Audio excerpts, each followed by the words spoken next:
White House press secretary Caroline Leavitt বলেছেন, ভেনেজুয়েলার সন্ত্রাসীদের বিতাড়নে প্রেসিডেন্ট ট্রাম্প কোনো আইন ভাঙেননি, বরং দেশের হাজার হাজার মানুষের জীবন বাঁচিয়েছেন।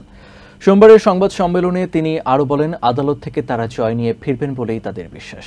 এদিকে ট্রাম্পের সিদ্ধান্ত সঠিক বলে দাবি করেছেন বর্ডারজার টম হোম্যান। এলিয়েন্স এনিমিস অ্যাক্টের আওতায় প্রেসিডেন্ট ডোনাল্ড ট্রাম্প ভেনেজুয়েলার সন্ত্রাসী গোষ্ঠী ট্রেইন ডে অ্যারাগুয়ার সদস্যদের বিতাড়িত করে কোনো আইন ভঙ্গ করেননি, বরং আইনের আওতায় থেকেই তিনি এই পদক্ষেপ নিয়েছেন।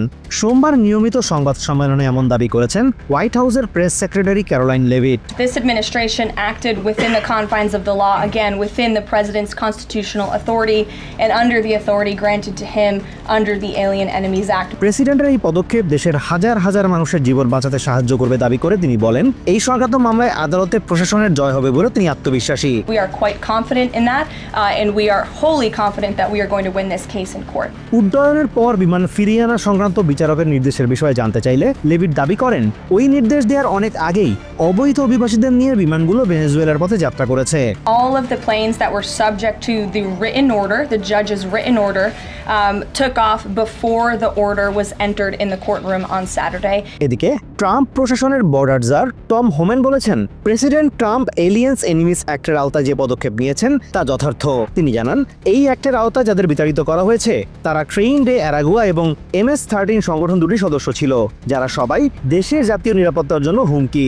ইয়েমেনের হুথি বিদ্রোহী ও ইরান প্রসঙ্গেও কথা বলেন লেভিট। হুথিদের বিষয়ে বর্তমান প্রেসিডেন্টের অবস্থানকে গুরুত্বের সাথে নিতে ইরানের প্রতি স্পষ্ট বার্তা দেন White House press secretary.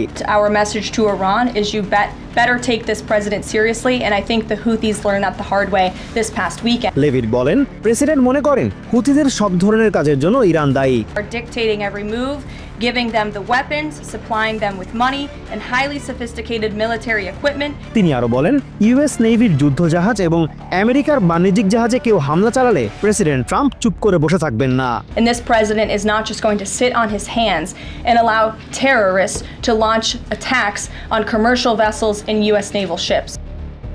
Azimur Rashid কনো, TVN24 news desk. New York থেকে সম্প্রচারিত TVN24 টেলিভিশন বিশ্বজুড়ে বাঙালির কণ্ঠস্বর।